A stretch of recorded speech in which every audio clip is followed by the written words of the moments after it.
WWL-TV. This is the Eyewitness News at 6. I remember feeling going to the right and then falling, and then it was just water coming over us. Good evening and thank you for joining us, everyone. I'm Sharice Gibson. Katie is off tonight. Now, we're expected to get the same weather and smoke conditions that decrease visibility for drivers, leading to a deadly crash on I-55 that killed 7 people and injured more than 60. We'll check in with Chief Meteorologist Chris Franklin in a moment, but for right now, tonight, a survivor, as you just heard, telling his terrifying story exclusively to McFerris, while families are trying to gather any of their belongings from the wrecked cars. Okay, and then this one? When Zack Barton left his Lakeview home for a hike in Mississippi, he never thought he'd be thankful that his pickup was hit so hard on Monday that it flew over the I-55 rail and into the water. You know, when I was under the water, I was like, I felt like I was gonna die, you know.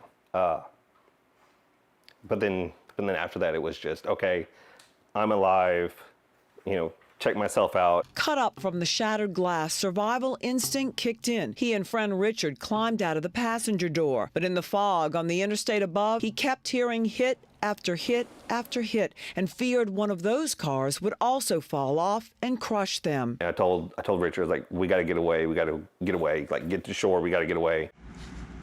Today, his little girl Caroline puts multiple Band-Aids on Bunny's torn up feet. He was in Zack's truck too, and the reason he's thankful now that he went into the water is this. From the pictures, from where we went off, where we would have been at if we hadn't went off, it was nothing but burnt cars. And when you pick this car up, the metal was just stuck on the concrete. Many of those burned cars are now in Kenner at Aaron Campo Towing. Aaron's story is different than Zack's, but just as traumatic. The smell, the tanker trucks, you know, you got one side of the tanker trucks on fire, you got the other side that is full with food or something like that, and then you have people in stretchers, and when one EMS will come, the other one will leave. Aaron and 2 workers moved cars from the interstate from 9 a.m. Monday to noon Tuesday. No breaks, no sleep. The people that you seen hurt and the people that was injured, you know, it was terrible. I catch myself now waking up in the middle of the night just thinking, you know, if they okay.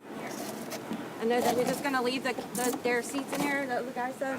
There's been a steady stream of families coming to get belongings out of their damaged cars. This sister is helping her brother. He just had back surgery from his injuries. The tow company tells her to leave the child car seats for good. They may no longer protect her nephews. One man searched and searched for his ring in a burned-out car. It's gone. Instead, he found this rosary in perfect shape.